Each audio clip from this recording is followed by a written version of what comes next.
Olá, Shalom, sejam todos bem-vindos mais uma vez à Sinagoga de Ponta Grossa. Baruch Hashem, hoje teremos mais uma vez a oportunidade de estar junto com vocês do outro lado da tela, falando a respeito de uma das grandes festividades que correspondem ao ciclo anual de festividades do judaísmo, né? E para falarmos a respeito dessa grande festividade que nos estamos aproximando, estamos a dias, a umas horas, a poucas horas da festividade de Shavuot. Tenho do meu lado a grande figura do presidente da nossa comunidade, o Benjamin Saitun. Shalom, vamos falar a respeito essa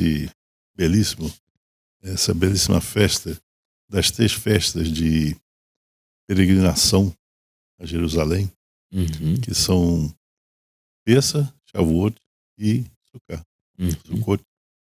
E exatamente isso que o senhor falava, né? Existem 7 festas que estão dentro do que corresponde a o que são uma mitzvah da Torá, né? Existem outras 2 festas que são festividades de lembranças rabínicas, né? Como o caso de Purim e Hanukkah, né? Mas existem 7 festas básicas que estão dentro da Torá, que são mandamentos, são santa convocação, porque é o próprio sagrado que coloca a data e marca conosco, o povo de Israel, a nossa presença nessas grandes festas, né? Mas dentro dessas 7 festas, como o senhor falava, existem 3 festividades principais, né? As maiores, por falar de uma forma, né? Que são Pesach, Shavuot e Sukkot. Por quê? Porque essas 3 festas são conhecidas como, no hebraico, como Sherosh Regalim, né? As festas de peregrinação, como o senhor falava, né? Que o mandamento era que nessas 3 festas, a todas as famílias da casa de Israel, quem tivesse a capacidade, teria que se deslocar da sua cidade, do seu estado, ou seja, da porção da terra que correspondia para a sua tribo, e se deslocar para Jerusalém, que era parte da tribo de Yehudá, né? Era a porção de Yehudá, estava ali em Jerusalém. E, claro, nós falamos dos levitas, porque os levitas eram que faziam o serviço no templo, mas lembrarmos as pessoas que nos estão acompanhando do outro lado da tela que os levitas não tinham porção de terra, né? Era na parte da bênção que eles receberam do sagrado, porque eles a sua função seria ser os sacerdotes de toda a comunidade de Israel, mas, porém, então a porção deles era de Hashem, né? A porção dele era Hashem, né? Porém, então eles não teriam terra ou posse, né, da terra como uma tribo, né? Falar, não, Yehudá morava para o sul e as demais moravam para o norte e tal. Eles não tinham essa disposição. Eles estavam espalhados entre todas as tribos, né? Mas o foco principal deles estava ali na tribo de Yehudá, porque ali era que estava o templo, né? E ali eram que eram feitas a maior parte das funções dos levitas e dos Kohanim, os descendentes de Aarón, né? Mas então temos estas 3 festas, de peregrinação, onde existe esse mandamento de nos aproximarmos de Jerusalém ao Bet HaMikdash, né? Ao templo sagrado, né? E a grande pergunta é qual que é a importância, a relevância da festa de Shavuot, né? Começar por isso. Porque Shavuot é uma festa bem diferente às outras 2 festas do Shelosh Regalim. Porque nas outras 2 festas do Shelosh Regalim, Pesach e Sukkot, ambas são festas maiores a 7 dias. Né? Maiores a 7 dias na diáspora. Normalmente era 7 dias o que a Torá nos marca, né? Então temos o primeiro dia, que é dia festivo, e o último dia, que é dia festivo, tanto para Pesach quanto para Sukkot, né? Mas no caso de Shavuot, não. O caso de Shavuot é um dia só, né? Um dia só. O 14 de Sivan é o dia da festividade de Shavuot, né? E tudo isso, a Santa Convocação é esse momento, esse dia só, né? Então, qual que é a relevância da festa de Shavuot? Por que esse tempo tão curto para uma festividade que representa algo tão grande, né? E você que nos acompanha de casa, né, pode se perguntar, mas qual que é a lembrança de Shavuot, né? Porque cada festa traz uma lembrança para o povo de Israel, né? Então temos Pesach, que nos lembra da saída de Mitzrayim, a saída do Egito, a nossa libertação da escravidão. Temos Sukkot, que nos lembra a nossa estadia no deserto após termos saído de Mitzrayim. Todos os 40 anos que tivemos, os Bnei Israel passamos no deserto. A festa de Sukkot nos lembra desses momentos, né? E a festa de Shavuot? Que é a lembrança da festa de Shavuot? A você que nos acompanha de casa, a lembrança da festa de Shavuot é um grande presente. A lembrança de grande presente que Hashem nos fez naquela época e que ainda nos nossos dias, no momento que estivermos celebrando a festa de Shavuot, teremos a oportunidade de termos de novo esse presente, né? Que no hebraico nós conhecemos como Zeman Matam Torateno, né? O momento da outorga ou do presente da Torá, né? E eu queria perguntar para o senhor, para o Benjamin Saitun, né? Qual que é a importância da Torá? O que o senhor acha? Por que é importante nós lembrarmos da outorga da Torá? O que será que faz? A Torá ela é interessante, né? A Torá, o Eterno, quando nos criou, ele nos criou com determinadas características. Nós temos características tais como o livre-arbítrio, tal como a capacidade de análise e tomada de decisão, capacidade de fazer, enfim. Nós temos as nossas capacidades. Só tem um detalhe. A capacidade sem controle, ela vira contra a própria pessoa que é capaz. Uhum.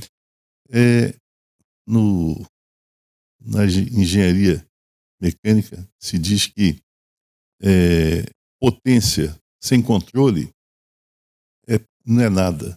Ou seja, se você tem um automóvel, vamos dizer, um automóvel com 1000 HP e corre a 500 km por hora e aí não tem freio, você vira o volante e ele não faz curva. Uhum. Então, potência é poder, né? Uhum. A palavra potência é de poder, né? Poder fazer um trabalho em um determinado tempo. Então,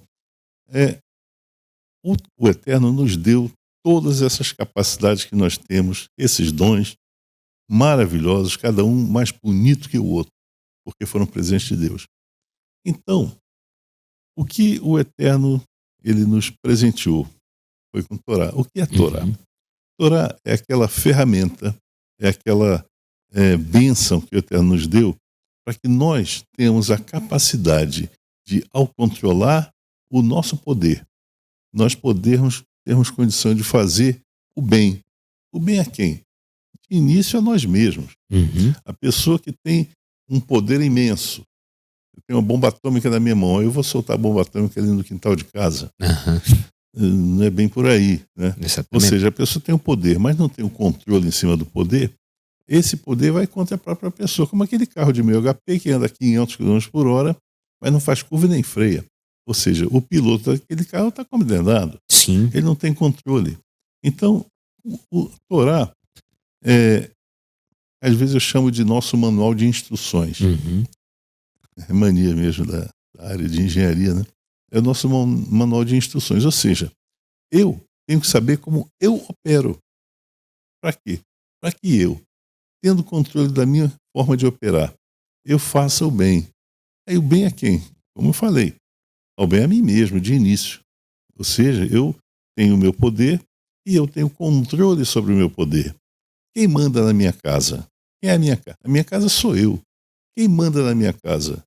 É um instinto incontrolável ou uma razão lógica? Quem manda na minha casa, que sou eu mesmo, é a minha lógica. Por quê? O dia que eu permiti que a minha emoção tome conta de mim, aí não tem solução, né? Aí eu estou descontrolado. Nós temos a nossa emoção, que é muito importante, que é mais um dos dons que nos foi dado pelo Eterno. É uma bênção. A emoção é uma bênção. A emoção, ela é importante, porque é a emoção que nos leva a sentir o amor pelos pais, pelos filhos, enfim, pela esposa, a esposa pelo marido.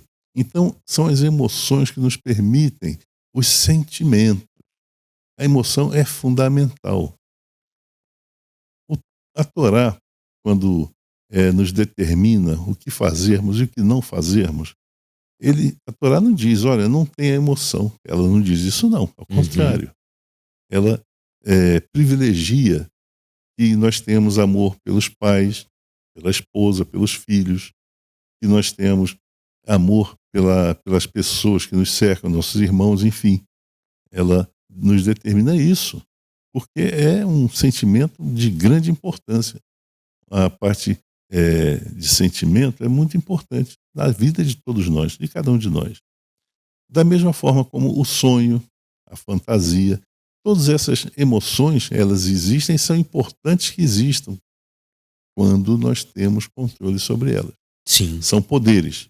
Então, se nós temos controle sobre os nossos poderes, então nós podemos transformar as forças em realizações benéficas a todos. Uhum. Por exemplo, a fantasia. Muitas pessoas dizem, não, mas fantasia, a fantasia é importante.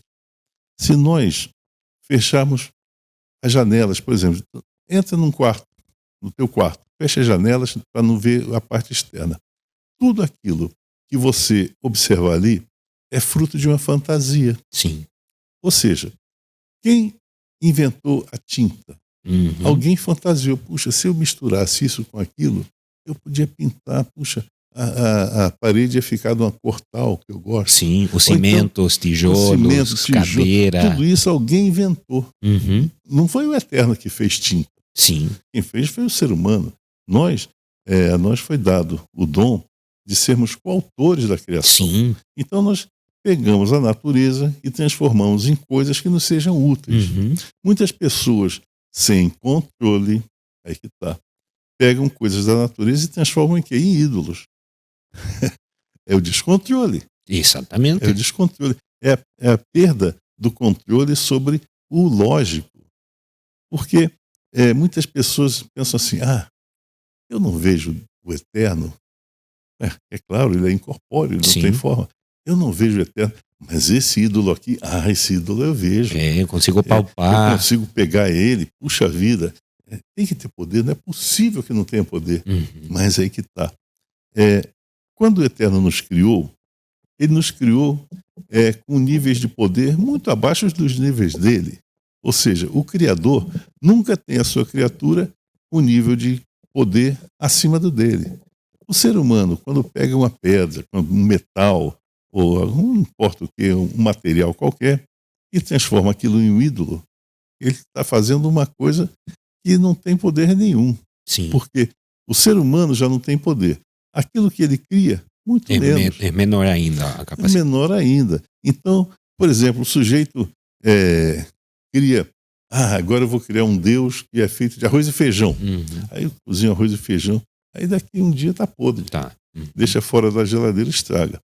É como qualquer coisa, qualquer criação da criatura somos nós, qualquer criação nossa, ela está sujeita às mesmas falhas que nós temos. Falha, entre aspas, não é falha não, é um dom também que nos é dado. Sim. Porque uma oportunidade realmente. Nós temos o nosso tempo de vida determinado, cada indivíduo tem o seu tempo de vida determinado.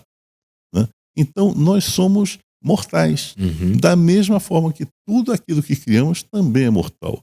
Tudo aquilo que fica exposto ao tempo, por determinado tempo, acaba por se estragar. Uhum. Né? Você não precisa fazer nada, deixa alguma coisa exposta ao tempo, não importa o que seja. Pode ser qualquer coisa. Seja em um dia, seja em um ano, seja em 100 anos, seja em 1000 anos, mas qualquer coisa vai estar degradada depois de determinado tempo.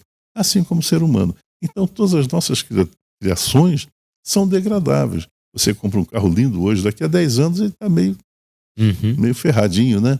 Você compra um apartamento, uma casa novinha, bonita, recém-construída, daqui a 20 anos tem que fazer uma reforma. Sim. Né? Então, a natureza, ela sempre busca a ponto de equilíbrio, de descanso, um ponto de descanso. Qual é o ponto de descanso? O metal, ele tem de oxidar. Né? É o ponto de descanso dele. Eu estou oxidado, agora eu sou feliz. Uhum. Ele enferruja ali nesse processo. Exatamente. Uhum. Eu estou aposentado, me enferrujei, agora eu estou feliz. Uhum. Né? Então é assim que acontece. Da mesma forma, todo ser humano, todos nós somos mortais e tudo aquilo que criamos também, como nós, é mortal. A humanidade é criação de Deus, a humanidade é imortal. Como Deus é imortal, o ser humano é mortal. Para que a natureza seja imortal, é necessário, é fundamental que o ser humano seja mortal. Uhum. Porque se as pessoas nascessem e não morressem, não haveria, a partir de um determinado ponto, alimento para todo mundo. Sim, Então, espaço. alimento, oxigênio, o que fosse, não importa. O fato é que, se não houvesse a morte, o que aconteceria é que toda a humanidade morreria Sim. ao mesmo tempo, pela falta de alimento, pela falta de tudo. Então, Uma questão interessante, desculpa ali tirar um pouco as palavras do senhor ali, mas também faz parte da festa, né? Porque cada festa traz uma energia por trás dentro da Torá, né? E uma das energias da festa de Shavuot é a misericórdia, o carinho, o respeito, né? E o senhor falava de que se os seres humanos fôssemos imortais, nós acabaríamos morrendo talvez muito mais rápido do que a humanidade acabaria perecendo muito mais rápido do que mesmo. até agora, né? Até o recorde que temos agora, né? Mas por quê? Às vezes nós somos os nossos piores inimigos. Então, por que falo isso? Porque imagina, dois caras que se odeiam e sabem que daqui a 10 anos, daqui a 20 anos, eles vão falecer. Imagina dois caras que se odeiam e sabem que o outro não vai morrer. Não vai tentar um matar o outro para quebrar com essa ordem natural. Início, né? De início. Sim, então nós vemos realmente o sentimento das pessoas, como isso pode fazer o mal ou trazer o mal para as pessoas. E uma coisa importante do que o senhor falava, né, dando uma recapitulada, levando para a festa, né, que estamos dando uma importância no conceito da Torá para podermos falar de Shavuot e explicar realmente como funciona Shavuot. Precisamos entender essa base, né, de que é a Torá e para que o Sagrado nos entregou, nos otorgou a Torá, que é esta festa, né, de Shavuot, a outorga da Torá. E o senhor falava a respeito das emoções, né? Isso. Então, Torá, ela é o nosso manual de instruções. Sim. E é Torá que nos diz como nós devemos agir com os nossos poderes para que nós façamos esses poderes trabalharem em nosso favor e não contra nós. Torá, ela nos foi dada, o ponto interessante para nós conseguirmos operar Torá tem que ser operada. Sim. Você tem que abrir, você tem que ler, você tem que entender, comentar. Então, Torá tem que ser operada. Para que nós possamos operar Torá, olha só, a Parashá dessa semana, Bamidbar, ela diz que o Eterno outorgou a Torá. Ou seja, ele não diz que o povo recebeu a Torá. Ele diz que o Eterno outorgou. Receber é outra coisa. Sim. Receber é a pessoa que decide. Ou seja, eu faço um bem fantástico ao meu filho, eu dou um presente bacana para ele, ele olha aquele presente e não dá o valor. Não dá valor. Eu outorguei um presente, mas a pessoa não aceitou. Talvez aquele presente não seja adequado, não é o caso de Torá. Exatamente. Porque o presente, por exemplo, a pessoa está esperando receber um carro, receber um par de meias. Aí a pessoa, puxa, que frustração. Não é o contrário. Nós esperávamos receber uma coisa pequena, recebemos uma coisa enorme. Enorme mesmo. Então, por que motivo, então, Torá nos foi entregue no deserto? Olha que boa pergunta. Por que não em Israel, né? Não, porque podia ser, por exemplo, um jardim florido. Sim. O Eterno poderia nos levar a um parque lindo. Um paraíso, né? Paraíso, com flores, com riachos, com coisa bonito, com barraquinha de cachorro-quente, essa coisa toda. Então, mas não, ele nos deu onde? No deserto. No meio do nada. Por que ele nos deu Torá no deserto? É esse o ponto. Quando nós estamos satisfeitos com tudo, está tudo perfeito, eu tenho comida, eu tenho alimento, eu tenho moradia, eu tenho riqueza, eu tenho tudo. A pessoa não precisa de mais nada, não é? Não é isso? A pessoa não precisa de mais nada. A partir do momento que você se ponha, não é obrigado que a pessoa seja isso, mas se a pessoa tem a condição de se colocar numa condição de humildade. Sim. De humildade para quê? Para receber Torá, porque ela foi outorgada, mas você ainda não recebeu. E esse é um bom questionamento. Exato. Então, quando você tem a humildade, ou seja, você é como um deserto. O que é um deserto? É inóspito, não tem água, não tem comida, não tem é um calor horrível de dia, de noite um frio que ninguém aguenta. Então são condições muito difíceis, muito difíceis. E se você se coloca em condições assim, ou seja, quando o povo foi ao deserto, foi confiando no Eterno. Exatamente. É como nós devemos nos sentir, confiando no Eterno e aceitando e olhando aquele presente que ele nos deu, que é a Torá, que é justamente a nossa festa de Sukkot. Então, quando ele nos deu Torá, quando ele nos deu esse bem, esse presente fantástico, maravilhoso que é a Torá, nós temos que nos colocar numa condição de, puxa vida, o Eterno é muito maior do que eu. Sim. Eu sou aqui pobre. Não precisa ser pobre em recursos. Eu sou pobre, por exemplo, em alguma coisa. Eu sou uma pessoa que eu sou humilde. O humilde, ele pode crescer. O grandioso não pode Não cresce mais. O sujeito, por exemplo, a criança cresce. A criança, ainda antes de saber falar, a criança ela fica, se você observar, ela fica olhando como é que as pessoas agem. Ela está falando isso. Observando, né? Observando. E a criança é uma esponja. Ela vai absorvendo tudo aquilo, a maneira de falar, as palavras. Ela vai. Quando ela tem 1, 2 anos que começa a falar, aí aquelas palavras começam a borbulhar na mente da criança. Então a criança começa a aprender a usar a palavra como uma ferramenta para obter alguma coisa, como uma ferramenta para dizer alguma coisa. Então, é como nós devemos nos sentir e nos colocar como crianças, como pequenos. Porque, sendo crianças, nós absorvemos, analisamos e usamos aquilo para nosso benefício. Como pequenos, nós somos pequenos e podemos crescer. A criança, ela vai se alimentando, ela vai crescendo. É como nós temos que fazer. Nós precisamos nos alimentar de quê? Do manual de instrução que o Eterno que nos deu. Então, nos alimentando daquilo, nós crescemos espiritualmente. Nós somos adultos. Uma pessoa com 10, 20, 50, 80 anos, não importa. A pessoa se colocando como criança, se colocando como pequeno, a pessoa pode crescer, amadurecer bem. Não é apodrecer, porque muitas pessoas não chegam a amadurecer e antes de amadurecer apodrecem, né? Existe muito isso. Eu conheço casos, já vi, mas também não vou falar a respeito. E a questão, né, que o senhor falava isso de crescer, né, do crescimento, não existe maior exponente nessa questão, ou seja, maior exemplo nessa questão de aparentemente acreditar que estamos em um nível baixo para podermos alcançar um nível avançado, que é o caso de Moshe Rabbeinu. Porque que homem mais elevado que Moshe Rabbeinu, que tinha o mérito suficiente para escutar as palavras de Hashem na sua frente, ele cara a cara, rosto com Hashem, né?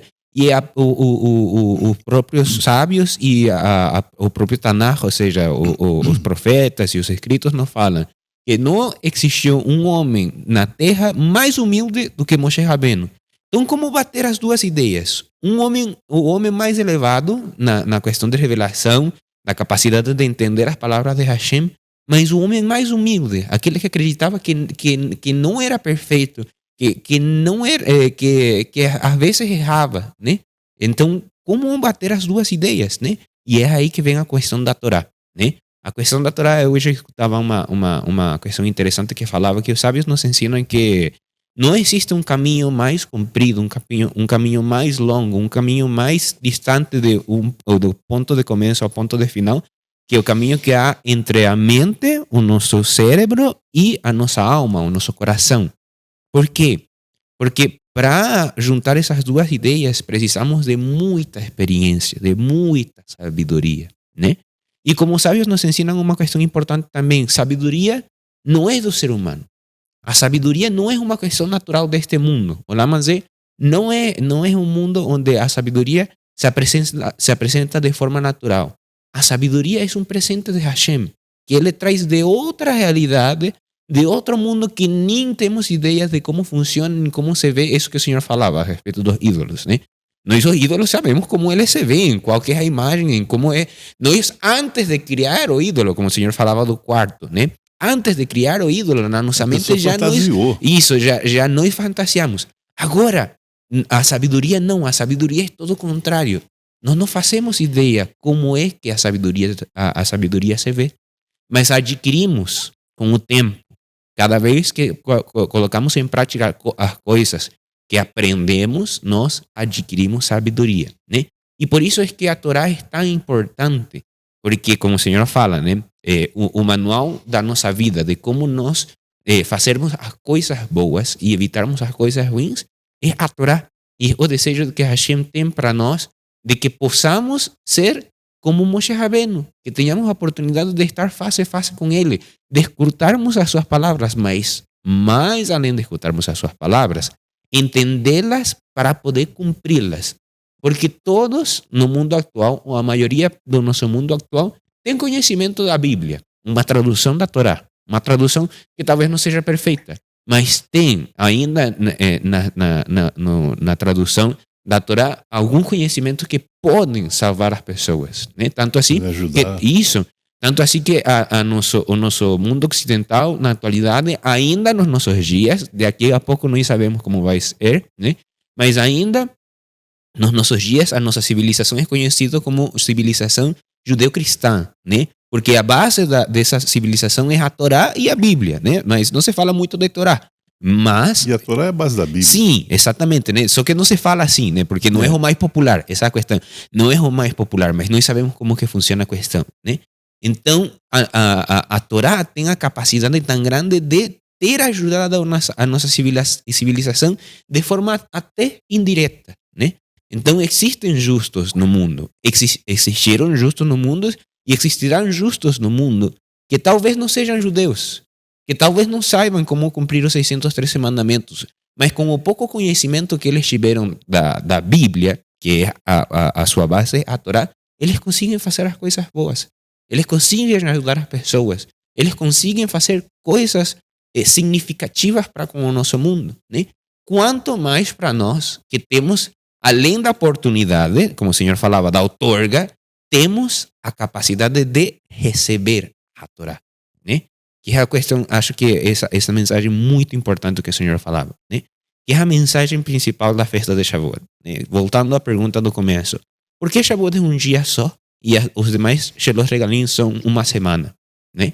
E os sábios nos falam que o festival, né? Porque se conhece como festival as três festas, né?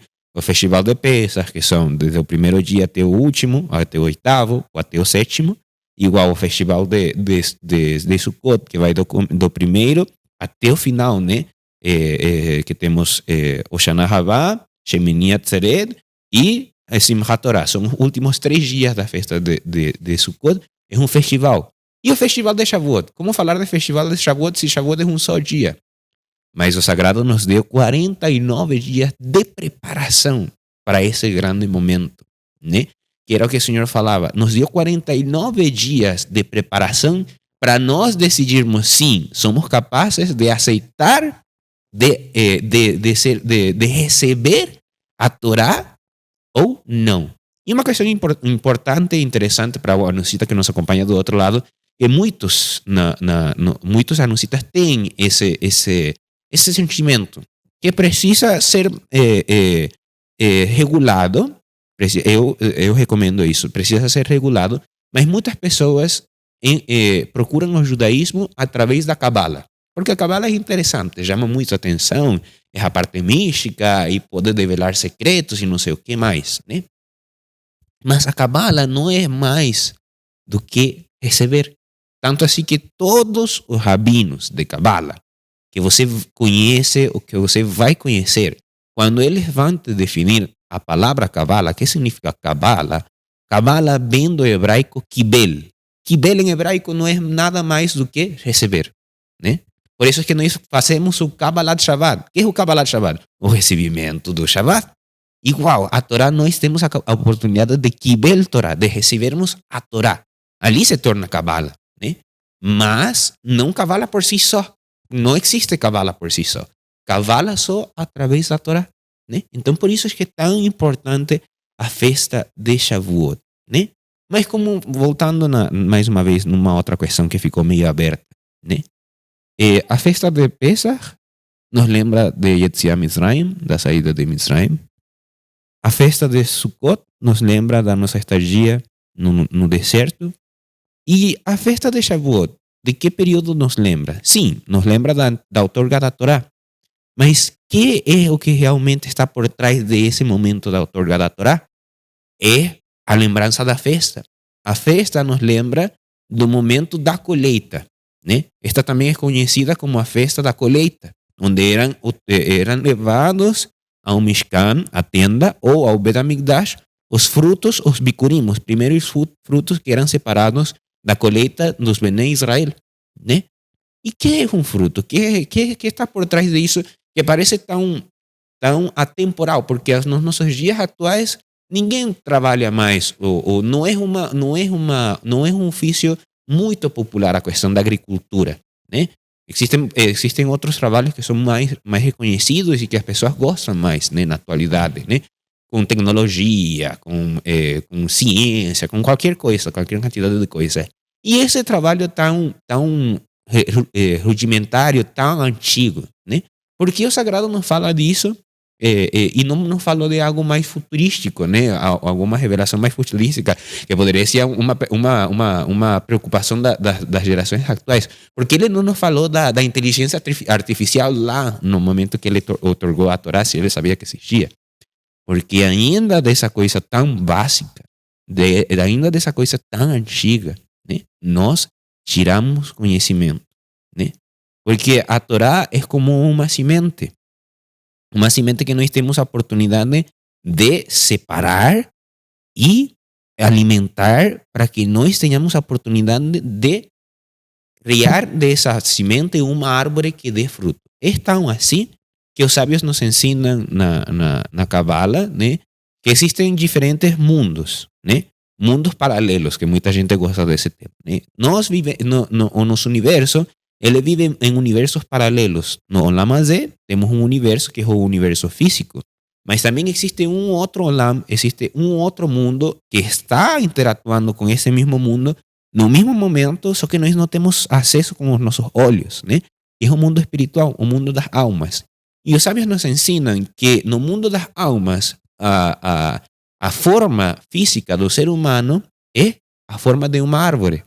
Os justos, por isso é que no Teilim 92, que é o salmo de Shabbat, ele sempre nos lembra que o justo florescerá como o quê? Como a palmeira, né? E sempre se fala dos justos, dos sadikim, como falando a respeito de árvores. Porque são pessoas que têm a capacidade de cultivar isso que não pertence a este Olam Hazé, não pertence a este mundo físico, mas através das nossas ações, nós conseguimos aumentar a capacidade dessa árvore, de ter mais frutos e de crescer mais, né? E uma questão interessante que o Senhor falava, né, a respeito de que muitas das coisas, ou a maior parte das coisas do Olam Hazé, deste mundo presente, tendem a vencer, tendem a estragar, tendem a se quebrar com o tempo, né? Mas existem árvores que desde miles de anos atrás, ainda nos nossos dias, estão presentes, né? Existem uma árvore na Califórnia e os exemplares que foram analisados ali têm 10 mil anos. Uhum. Mas espera mais 100 mil anos para ver se elas vão estar vivas ainda. Sim. Não, mas exato, né? Claro, todo igual, como o senhor falava. A regra é isso. O que é criado no Olam Hazé tende a degradar e a vencer, a estragar, né? Mas ainda assim, ou seja, para fazer o exemplo com as árvores, né? Ou seja, existem árvores que têm muitos anos, ou seja, a nossa consciência, né? Nós, seres humanos, a nossa consciência de muitos anos é no máximo 100 anos. Nós falamos de 100 anos assim como se estivesse muito longe. Agora imagine falar de 1000 anos como se fosse ontem, né? Como poderiam falar essas árvores que não falam, né? Mas que são parte da criação, né? Mas igual, lá melhor dito, no mundo das almas, da Neshamot, lá nós somos como árvores e temos essa capacidade de não nos degradarmos como nos degradamos aqui, né? Essa é a diferença, a capacidade da Torá de fazer isso que eu falava, de juntar a mente com o coração, né? De fazer esse caminho para que as duas coisas consigam ter alguma questão imortal, né? Que o Senhor falava, né? De que o ser humano não é imortal, mas a humanidade só é imortal porque o sagrado abençoou a humanidade com o quê? Com o presente da Torá, né? No caso dos Bnei Israel, né? Então nós vemos isso, que as coisas se tornam imortais quando tem a participação do imortal, que é Hashem, e do mortal, quando tem a capacidade do mortal receber esse presente, né? Eu quero voltar a esse assunto do recebimento da Torá, não da outorga, né? Mas do recebimento. Eu tenho muitas experiências de vida, né? De pessoas que eu conheci. Sim. E pela sua própria, pelo seu próprio livre-arbítrio, escolheram aceitar ou não aceitar. Eu vou dar um exemplo de cada. Né? Eu trabalhei numa empresa e o dono da empresa, fantástico, um cara, um gênio. O sujeito, ele começou, ele era funcionário da Petrobras, mas ele viu uma oportunidade, conseguiu obter uma embarcação, começou a fazer serviço, começou a ganhar dinheiro, começou a crescer e crescer e crescer. Essa pessoa, quando você chegava para ele, olha, se você fizer isso assim, assim, vai dar um resultado bom. O que você acha? Ele ficava pensando, boa ideia, eu gostei, aí a gente não pode fazer assim, assim, assim. Então o sujeito, ele ouvia, ele aceitava, e ele cresceu tanto que ele chegou a ter uma frota de 8 embarcações de perfuração de petróleo. Riquíssimo. Essa pessoa, o nível de humildade dele era tão grande que ele, sabe qual era o carrinho que ele tinha? Não, me diga. Eu vou te dizer, era um Uno Mille. Uno Mille. Podia ter BMW, Mustang. Ele podia ter Rolls Royce, até um helicóptero, quem quisesse. Era um Uno Mille. E ele toda segunda-feira saía do centro do Rio de Janeiro, ia até Macaé, fazia reunião com todo mundo, resolvia assuntos aqui, ali, criava objetivos e tal, e ia embora no mesmo dia. Era um Uno Mille, o carro dele. O sujeito que tinha uma frota simplesmente de 8 embarcações. Agora eu vou dar outro exemplo. Eu conheci uma outra pessoa, eu conheci algumas pessoas com esse tipo de característica. O último, eu vou te dizer. Eu tinha um serviço para fazer e eu chamei essa pessoa. Era um serviço especialista, tal, sobre pressão, sobre vazão, água, essa coisa toda. E aí, ele começou a falar umas barbaridades. E, puxa, a pessoa que conhece, poxa, fica pensando assim, esse cara vai fazer bobagem, vai meter a mão ali onde não pode e vai estragar o sistema. Não, não é assim não. É assim, assim, assim. Aí o cara, cada coisa que ele falava, fosse uma tamancada, né? Aí eu corrigia, não, é assim, assim, assim. Chegou uma hora que esse cara ficou tão aborrecido, que ele foi embora. Caramba. Abriu mão do serviço. Ou seja, a humildade leva ao crescimento limitado pelo próprio Eterno. Você ser humilde, ouvir e aprender e crescer, se desenvolver, o céu é o limite. O que é o céu? É aquilo que é determinado pelo Eterno. A pessoa que não tem humildade, a pessoa jamais vai crescer, jamais vai aprender e vai continuar uma vida medíocre, uma vida sem futuro, achando-se o cara. Ou seja, eu sou o cara, eu não preciso aprender nada. Ele vai ser um miserável a vida toda. O recebimento da Torá é exatamente essa, divide as pessoas nesses dois tipos de gente. Aquela que recebe com humildade, como fosse num deserto, como fosse na fome, como fosse na dificuldade, para crescer como se fosse criança, para crescer, para desenvolver. E aquela outra que recebe com orgulho, eu vou quebrar o galho, eu vou fazer um favor para Deus cumprindo essa mitzvah aqui. Ou então aquelas outras mitzvot ali, eu vou fazer um favor ao Eterno, como se ele fazer uma coisa que é boa para ele fosse ruim para ele, é cansativa, mas seja bom para Deus. O Eterno precisa de alguma coisa? Ele tem tudo. Ele não precisa de nada. Então, a pessoa, quando cumpre a mitzvah, a pessoa cumpre em seu próprio benefício. É quase como fosse uma coisa de egoísmo. Sim. É coisa boa para mim, então eu vou cumprir. Por quê? Porque eu vou me dar bem. É mais ou menos assim. Sim. Aí aquela pessoa que acha que eu vou cumprir por quê? Aí ele falou para cumprir, eu vou cumprir por favor a ele. Eu sou muito grandioso. Sim. Eu vou fazer um favor a Deus. Pousa, põe o pé no chão, deixa de ser orgulhoso. Cresça. Eu vou tentar dar um exemplo, né, um pouco, descontrair um pouco a situação, né, porque me lembrei de uma piada a respeito disso, né, que, ou seja, os presentes, né, às vezes nós estamos aguardando um presente e quando na hora de receber o presente não era o presente que estávamos aguardando na nossa mente, né, e isso acontece muito com as crianças, né, porque a criança, o desejo dela sempre é que na hora de receber presentes, no aniversário, nas festas, nos momentos que elas recebem presentes, elas estão aguardando o quê? Um brinquedo, né? Sempre estão aguardando um brinquedo, porque são crianças, é o natural, né? Agora, você vê, é um experimento que todo ser humano pode fazer quando já é mais velho, né? Tem a oportunidade de dar um presente para a criança. Olha a cara da criança quando você dá de presente para ela algo de roupa. Ele não faz ideia do valor de uma roupa, né? Porque o desejo dela, o coração dela quer ter um brinquedo para brincar, né? Mas esse sentimento, não só as crianças têm esse sentimento, né? Que aí vem a parte da piada, né? A piada é que esse mesmo sentimento que tem as crianças, as mulheres têm quando você dá qualquer presente. Qualquer presente não é suficiente para uma mulher. Sempre elas vão abrir a caixinha e vão falar, ai, quando olhei o presente, não era isso.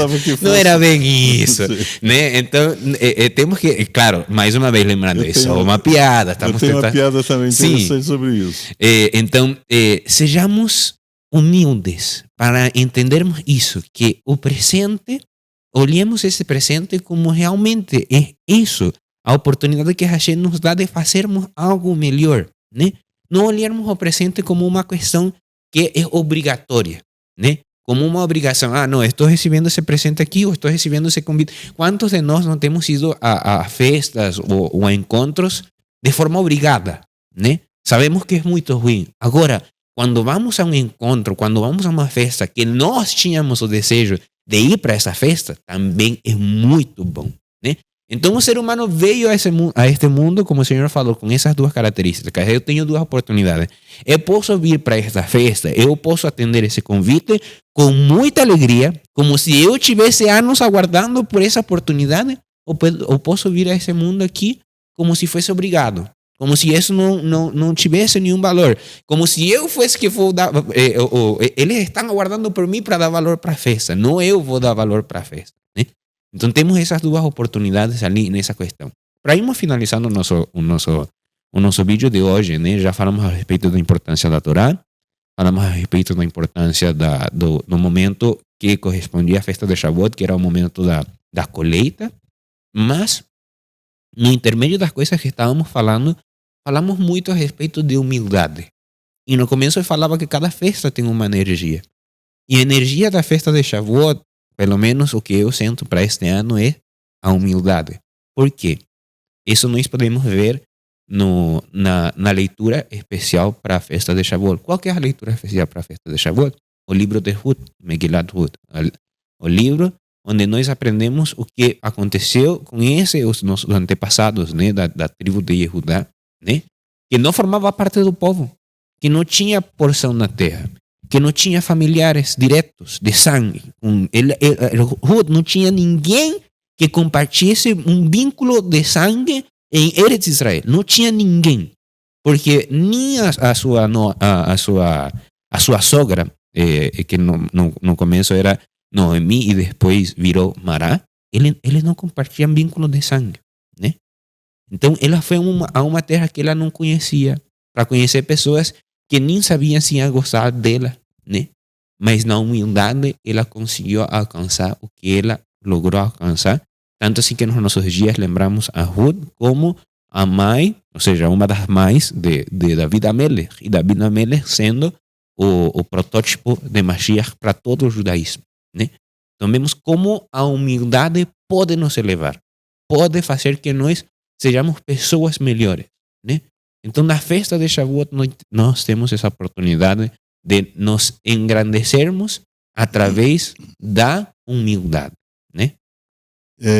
O povo judeu gosta muito de piadas, Sim. né? Gosta muito de piadas. Então existem piadas engraçadíssimas, né? Então tem uma piada que eram dois irmãos. Um era pessimista, não acreditava em nada. Ele era muito, sabe, puxa, que droga. Todo era negativista, negócio de tudo. E o outro era otimista, o outro era humilde. Então a humildade leva a pessoa a ter uma condição de otimismo. Né? O cara tem otimismo. Então, um dia o pai cismou de dar um presente para cada um. Aí, pro pessimista, ele deu uma bicicleta. Embrulhou, aí desembrulhou a bicicleta. E uma bicicleta linda, bonita, coisa de primeira. E uma bicicleta, que coisa. Aí eu vou estar andando, vou pegar uma ladeira, vou descer, furar o pneu, aí ela vai capotar, aí eu vou machucar a cabeça, vou quebrar o braço, vou ter que ir para o hospital. Que droga, puxa vida, que coisa chata. Que presente ruim. Que presente. Aí o outro ganhou uma caixa. Ganhou uma caixa, assim, olhou. Aí quando abriu a caixa tinha esterco de cavalo. Opa, ganhou um cavalo, você viu ele por aí? Você viu ele por aí? Caramba, pensa assim.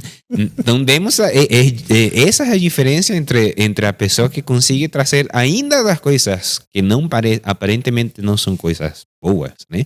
Conseguem trazer uma mensagem boa dessas questões, né? Porque como o senhor falava no começo, por que no deserto? ¿Por qué ese lugar tan ruim na humanidade, tan difícil de sobreviver nesse lugar?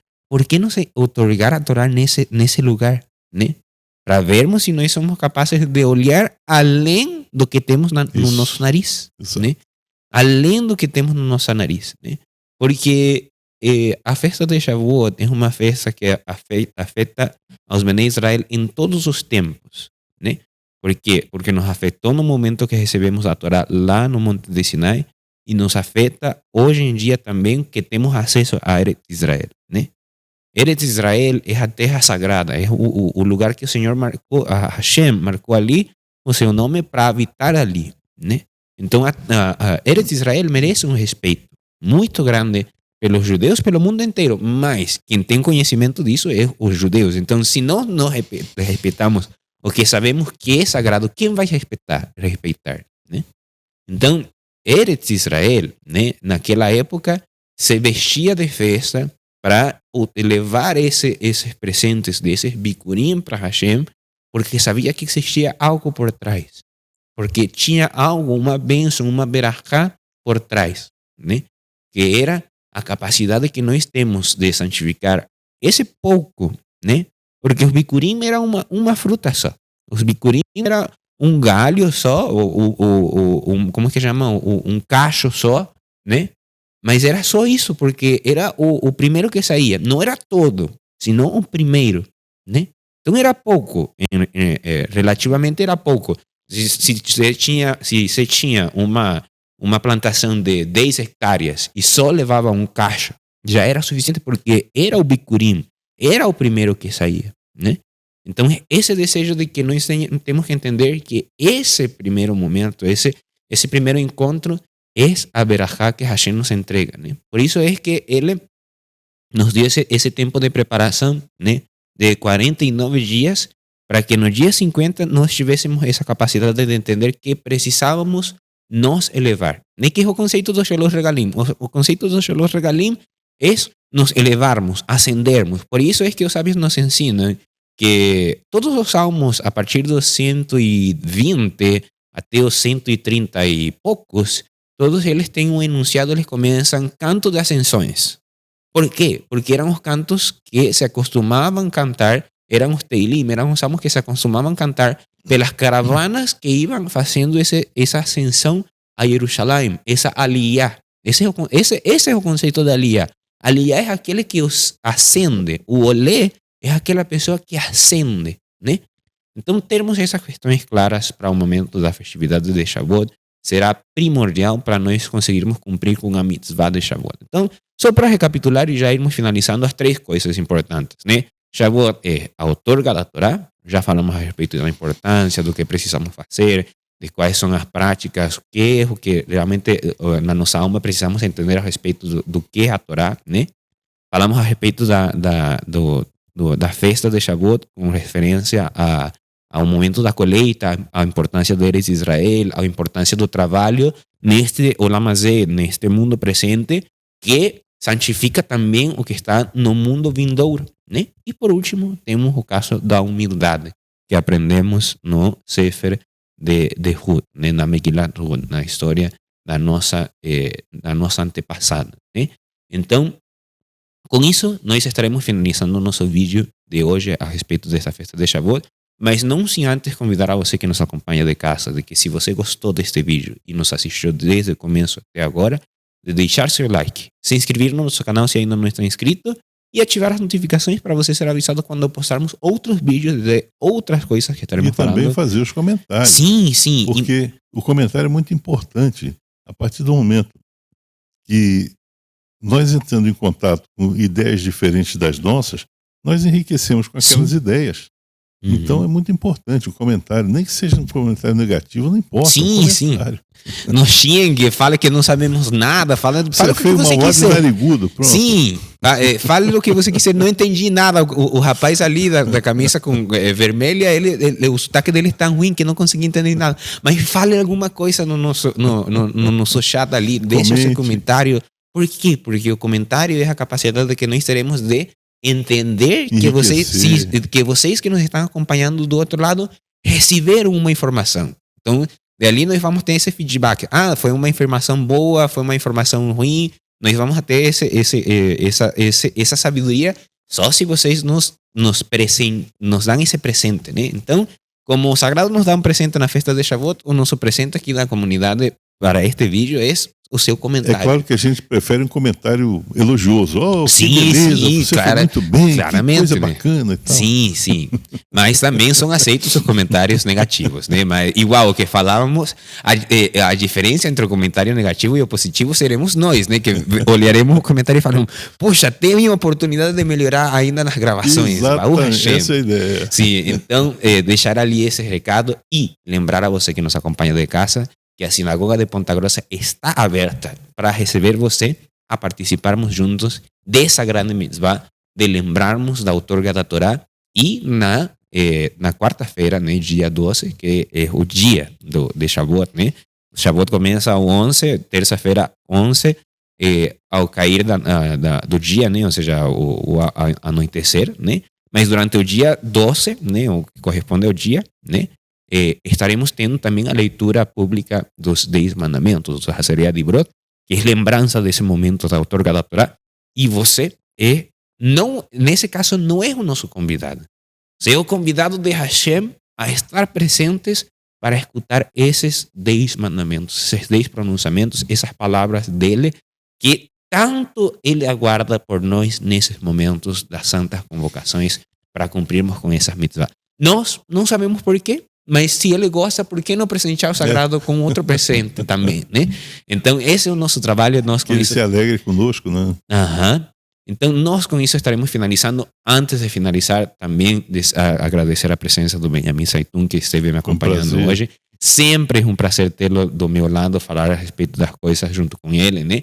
E a você que nos acompanha de casa, também é sempre um prazer ter a oportunidade de estar junto com você e de escutar também os seus comentários, de escutar as suas participações. Né? E elogios também. Tá? Sim, sim. Então, nós com isso estaremos finalizando e desejamos a todos mais uma vez Chag Sameach!